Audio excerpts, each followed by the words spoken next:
Hi loves! It's me, Vines Vlogs. For today's video, ituturo ko sa inyo kung paano gumawa ng account sa Rocket PH gamit ang ating cellphone. Yes, pwede tayong mag-upload ng mga digital products natin gamit ang cellphone. So, nasa description box yung mga other tutorials ko about digital products, paano mag-edit, and everything. Ayan. So, ito yung aking account, which is nagawa ko na siya. And ito yung service, ito yung digital products na bagong in-upload ko. Ayan. So, yan yung pinaka-first na ginawa ko. And ituturo ko din paano mag-edit ng mga ganito.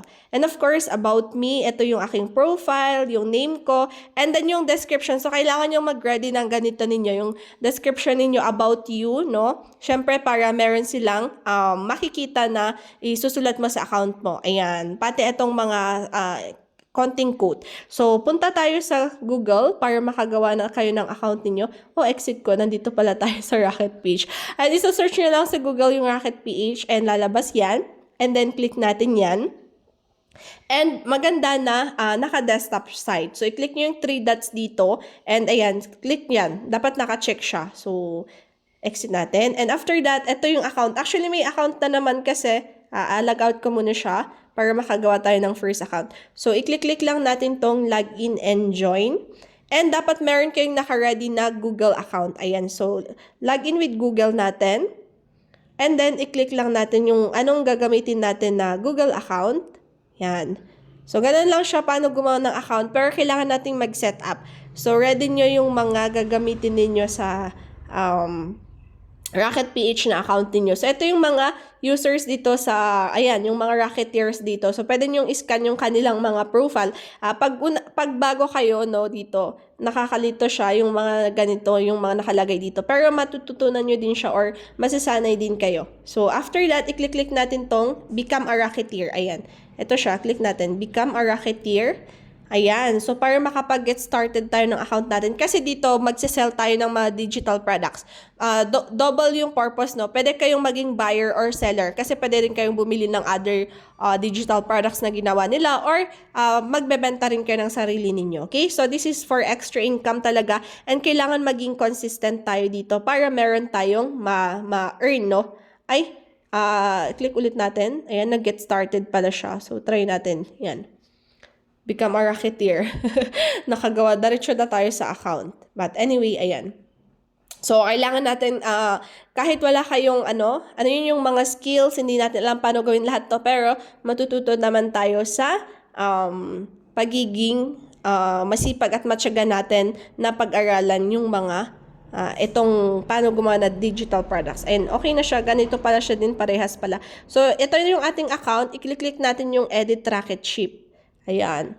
Para ilagay natin yung mga accounts natin. Ay, nakikita pala ako sa video. Error siya. So, back to home page. And balikan lang natin siya. So, ayan. Nandito kami sa may napakahirap na signal.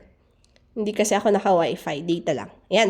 So, ito na siya yung account natin. So, get to know me. So, kailangan yung maglagay talaga ng informations nyo para makita din sa, pinakita ko sa inyo kanina na account ko na ganito siya. Ayan, no? So, back natin. So, dito pwede kayong maglagay ng una link ninyo, no? Mas maganda yung mga short and mas mabilis na ma-memorize ng mga tao para at least na pag nagustuhan yung mga digital products ninyo, mas madali nilang isa-search yung mga accounts nyo. So, mag-change photo lang kayo. Ayan, click nyo lang yung change photo. Mag-add image din kayo. Ito is cover, no? Sa cover sa ninyo, account nyo. First name and last name, yung totoong pangalan ninyo. Add, ayan, 5 rows. So, i-click nyo yung dito category. Mamimili kayo kung ano yung, kasi dahil syempre first time natin, no, ano yung pipiliin natin dito. Mas maganda, piliin natin yung digital, ayan, digital creator, yung mga may digital, gano'n na lang piliin ninyo, no? Kasi pag first talaga, wala tayong malalagay dyan. Kasi,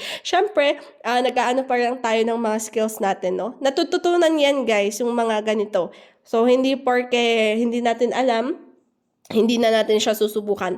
So, we will do our research, manood ng madaming tutorials, i-apply nyo siya. Ayan, matututo tayo dito. Kasi natuto din ako, guys, first time ko nakagawa ng yung digital product ko. Ayan, digital product. Ito siya yung first na alphabet tracing. Ayan. First time ko ginawa yan kahapon. So, ang cute naman. So, pwedeng pagkakitaan yan. So, wala mang sales ngayon, pero later on or sooner, ayan, meron din siya. After that, lagay ka pala, ito yung lalagay niyo yung quote, no? Yung nilagay niyo yung quotes dito sa headline. And about you, pwede kayo maglagay ng about you. So, pwede kayo mag-search ng mga ibang nilalagay nila dito sa account nila. So, save changes and then, ayan, may account ka na. So, paano naman makapag-upload ng services, yung digital products? Pupunta kayo dito sa may products. Click nyo yung products na yan. And create your first product. I-click nyo yung create your first product. And pipiliin nyo lang yung digital downloads. Kasi yung lahat ng mga nandito is, ang gagawin natin is, i-edit natin siya. Pwedeng gagamitin ng client na printable or pwede din nilang i-edit. Pwede pang editable yung mga gagawin natin para sa mga gusto nila. So, basta ganon, i-edit ng mga, pwedeng ganon, print or edit. So, dapat naka-digital. Kasi pag physical, hindi pwede yan kasi hindi naman natin papadala yun, 'di ba? So, i-click nyo lang yung continue and then start from scratch. Pero syempre, paano kayo makaka-upload, 'di ba? Kung hindi ko pa tinuro kung paano kayo mag-edit ng digital products. So, i-click nyo sa description box. Andyan yung mga tutorials ko, no? Kung paano mag-edit ng digital products, saan mag-edit, paano mag-upload, and ano lahat ng gagawin natin. So, step by step tayo. So, dito, tinuro ko lang kung paano gumawa ng Rocket PH account para naka-ready na. Dapat may account muna kayo bago kayo mag-edit ng mga digital products ninyo. Okay? So, yan. So, check nyo na lang sa description box. So, yun lang. Thank you for watching.